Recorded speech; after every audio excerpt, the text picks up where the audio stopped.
ঘরের কাজ হোক কিংবা রান্নাঘরের কাজ, প্রত্যেকটা কাজকেই যদি সুন্দরভাবে গুছিয়ে সময়ের মধ্যে করতে হয় তাহলে কিন্তু প্রয়োজন কিছু টিপস অ্যান্ড ট্রিক্স ফলো করা।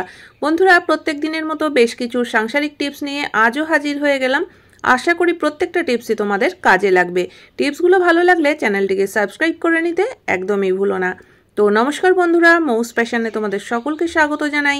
আশা করি তোমরা সকলেই ভালো আছো। তো চলো দেখে নেওয়া যাক আজকের প্রথম টিপস। এখানে দেখো, আমি একটু সাবান নিয়ে নিয়েছি। আমাদের যখন বাইরে কোথাও যেতে হয়, বিশেষ করে বাচ্চাদের প্রত্যেকদিন যখন স্কুল যায়, সাথে করে কিন্তু একটু সোপ পেপার দিয়ে দিতেই হয় প্রয়োজনে, যাতে ইউজ করতে পারে।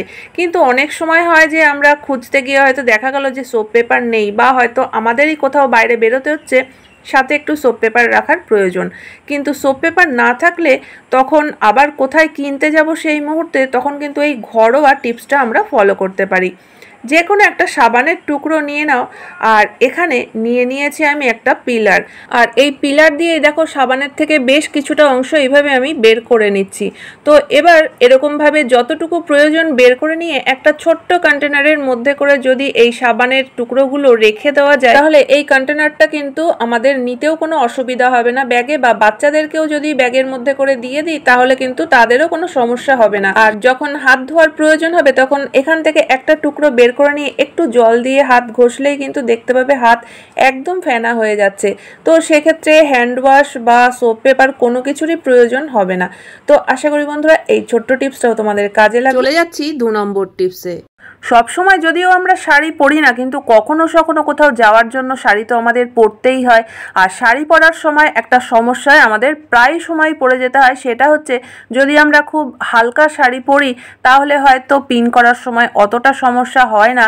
কিন্তু শাড়ির পাড় যদি মোটা হয়, বিশেষ করে যে তাঁতের শাড়িগুলো দেখবে বেশ চওড়া চওড়া পাড় হয় আর পাড়গুলো বেশ মোটা হয়, তো সেই শাড়িগুলো পিন করার সময় দেখবে সেফটি পিনটা কিন্তু কিছুতেই সেই শাড়ির মধ্যে ঢুকতে চায় না। তো তখন হয়তো খুব চাপাচাপি করলে সেফটি পিনটা বেঁকে যায়, আর না হলে হয়তো শাড়ির কিছুটা জায়গা ছিঁড়েও যেতে পারে। তো শাড়ি পিন করার সময় যদি এরকম সমস্যা হয় যে শাড়ির মধ্যে সেফটি পিন ঢুকতে চাইছে না, তখন কিন্তু অযথাই জোড়াজুড়ি না করে আমরা এই কাজটা করে নিতে পারি। দেখো, এখানে একটা আমি সাবান নিয়ে নিয়েছি, আর এই সাবানের মধ্যে যদি কয়েকবার আমরা সেফটি পিনটাকে এইভাবে একটু ফুটিয়ে নিই, তো তাহলে কিন্তু দেখবে যে সেফটি পিনের মাথাটা একটু বেশ স্লিপারি হয়ে যাবে।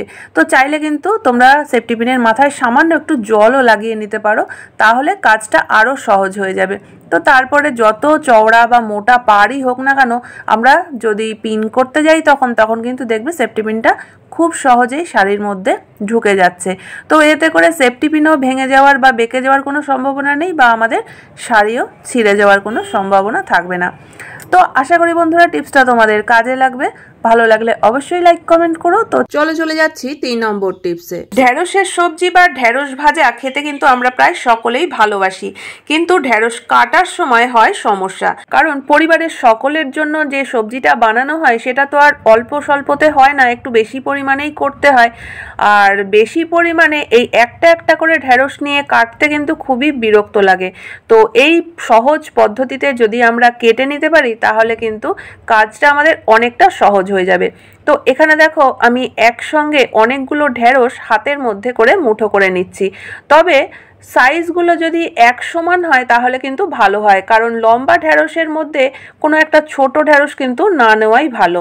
তো আর এছাড়াও যদি কোনো ঢেঁড়সটা দেখে মনে হয় যে এটার মধ্যে পোকা হতে পারে, তো সেই ঢেঁড়সটাকে বাদ দিয়ে রেখে যেগুলো ফ্রেশ আছে সেগুলোকে এরকম এক গোছ করে নিয়ে নাও। আর এবার এখানে নিয়ে নিচ্ছি একটা রাবার ব্যান্ড। এবার রাবার ব্যান্ড দিয়ে ঢেঁড়সগুলোকে আমি একসঙ্গে ভালো করে টাইট করে আটকে দিলাম। আর পেছনের যে অংশটা ফেলে দেওয়ার, সেটা ফেলে দেওয়ার পরে তারপরে দেখো একসঙ্গে কিন্তু অনেকগুলো ঢেঁড়স কাটা হয়ে যাচ্ছে। আর কাটতে কাটতে যদি মনে হয় যে ঢেঁড়সে পোকা আছে কিনা, তো সেক্ষেত্রেও কিন্তু এইভাবে উঠিয়ে দেখে নিতে পারো যে ঢেঁড়সগুলো পরিষ্কার আছে কিনা। কাটতে কাটতে কিন্তু এই রাবার ব্যান্ডটাকেও উপরের দিকে একটু তুলে নিতে হবে। তো দেখো, পুরো ঢেঁড়স আমার কাটা হয়ে গেছে। একটা ঢেঁড়স যতক্ষণে কাটবো ততক্ষণে কিন্তু আমার একসঙ্গে 10টা ঢেঁড়স কাটা হয়ে গেল। আর মাথার দিকের যে অংশটা অল্প অল্প রয়েছে সেগুলো কিন্তু হাতে করে এইভাবে করে একটু কেটে নিলেই কিন্তু আমাদের পুরো ঢেঁড়স কাটা হয়ে যাবে। তো আশা করি বন্ধুরা এই ছোট্ট টিপসটা তোমাদের সকলেরই কাজে লাগবে। তো চলো দেখে নেওয়া যাক এর পরবর্তী টিপস। রান্না করতে গিয়ে গরম কড়াইতে ছ্যাঁকা খাওয়া বা গরম তেল ছিটে এসে হাতে লাগা এটা কিন্তু কোনো নতুন বিষয় নয়। রান্না করতে গেলে এসব কিন্তু হতেই পারে, কিন্তু যারা আমরা অনেকদিন ধরে রান্না বান্না করছি তাদের কাছে এটা কোনো সমস্যা বলে মনে না হলেও যারা নতুন গৃহিণী বা নতুন নতুন রান্নাঘরে ঢুকেছে তাদের কাছে কিন্তু এটা ভয়ের ব্যাপার, আর এই ভয়ে কিন্তু অনেকেই রান্নাঘরে ঢুকতে চায় না। তো আশা করি এই টিপসটা দেখার পর থেকে কিন্তু ভয় অনেকটাই কমে যাবে। তো দেখো এখানে আমি একটা বড় কোল্ড ড্রিঙ্কসের বোতলকে হাফ করে কেটে নিয়েছি। তো এখানে কিন্তু কোনো রকম কোনো ছোট বোতল নিলে হবে না, অন্তত 1.5 থেকে 2 লিটারের বোতলই নিতে হবে। তো এবার আমি কি করব দেখো, আমরা হাতা খুন্তি বা ঝাঁঝরি যে জিনিসটা দিয়েই রান্না করব না কেন সেই জিনিসটাকে আমরা এই বোতলের মধ্যে এইভাবে করে ঢুকিয়ে নেব। আর এই জিনিসটা যদি আমরা তৈরি করে নিতে পারি তাহলে কিন্তু হাতটা পুরোটাই বোতলের মধ্যে থাকবে, আর আমরা যখন রান্না বান্না করব তখন কিন্তু দেখবে আমাদের হাতে ছ্যাঁকা লাগার কোনো রকম কোনো ভয় থাকবে না। অনেক সময় দেখবে যে বোয়াল মাছ বা ট্যাংরা মাছ আমরা যতই ঢাকা দিয়ে রান্না করি না কেন একটু নাড়াতে গেলে বা এপিট ওপিট করতে গেলে হাতে তেল ছিটে এসে লাগে। তো এইভাবে যদি আমরা বোতলের মধ্যে করে খুন্তি বা ঝাঁঝরি দিয়ে নাড়াচাড়া করি তাহলে কিন্তু হাতে কোনো রকমভাবে ছ্যাঁকা খাওয়ার কোনো সম্ভাবনা নেই। তো এই টিপসটা অবশ্যই যারা অনেকদিন ধরে রান্নাবান্না করছো তাদের জন্য নয়, যারা একদম নতুন গৃহিণী বা সবে সবে রান্নাঘরে একটু শখ করে ঢুকছো তাদের কিন্তু অবশ্যই এই টিপসটা ভীষণভাবে কাজে লাগবে। তো আমার আজকের এই ভিডিওটা তোমরা কে কোথা থেকে দেখছো সেটা কিন্তু অবশ্যই কমেন্ট করে জানিও। তো চলে যাচ্ছি এবার 5 নম্বর টিপসে। বন্ধুরা আমরা প্রত্যেক দিন যেসব জামা কাপড় ব্যবহার করে থাকি কিছুদিন ব্যবহার করার পরেই দেখবে হয়তো বোতামটা খুলে গেছে শার্টের, বা হয়তো কোথাও একটু সেলাই খুলে গেছে। তো সেই সব ছোটোখাটো জিনিস সেলাই করার জন্য কিন্তু আমরা কখনোই দর্জির কাছে যাই না, নিজেরাই ঘরে সুচ সুতো দিয়ে জায়গাটা সেলাই করে নিই।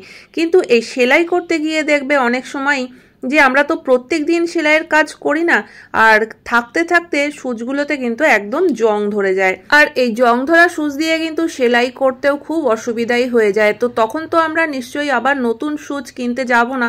তো ঘরে যদি অন্য কোনো সুচ থাকে তখন হয়তো আমরা সেই সুচটা দিয়ে সেলাই করি, কিন্তু ঘরে যদি আর অন্য কোনো সুচ খুঁজে না পাওয়া যায় তখন এই সুচটা দিয়েই যদি আমাদের সেলাই করতে হয় তাহলে কিন্তু এই টিপসটা ফলো করতে পারো। দেখো আমাদের প্রত্যেকের ঘরেই কিন্তু এরকম স্টিলের একটা চা ছাঁকনি অবশ্যই থাকে। চা ছাঁকনিতে যে নেটের মতো অংশটা রয়েছে তার মধ্যে যদি এই জং ধরা সুচটাকে বার কয়েক একটু ঘষে নাও আর কয়েকবার এরকম একটু ফোটানোর মতো করো তাহলেই কিন্তু দেখবে সুচের মধ্যে যদি জং থাকেও সেই জংটা কিন্তু একদমই ছেড়ে যাবে। তবে এখানে কিন্তু একটা জিনিস অবশ্যই খেয়াল রাখতে হবে, স্টিলের চা ছাঁকনির বদলে প্লাস্টিকের চা ছাঁকনি নিলে কিন্তু হবে না। তো স্টিলের ছাঁকনি কিন্তু আমাদের প্রয়োজন। তো দেখবে এই কাজটা করে নেওয়ার পর সূচের জং একদমই ছেড়ে যাবে, আর তখন কিন্তু সেলাই করতে কোনো রকম কোনো অসুবিধাও হবে না।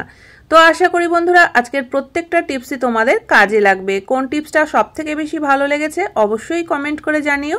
ভালো লাগলে চ্যানেলটিকে সাবস্ক্রাইব করে পাশে থাকা বেল আইকনটা অবশ্যই প্রেস করে দিও, যাতে নতুন ভিডিও আপলোড করলে নোটিফিকেশন সবার আগে তোমাদের কাছে পৌঁছে যায়। তাহলে বন্ধুরা আজকের মতো ভিডিও এখানেই শেষ করছি। দেখা হচ্ছে আবার নতুন ভিডিওতে। পুরো ভিডিও দেখার জন্য সকলকে অসংখ্য অসংখ্য ধন্যবাদ।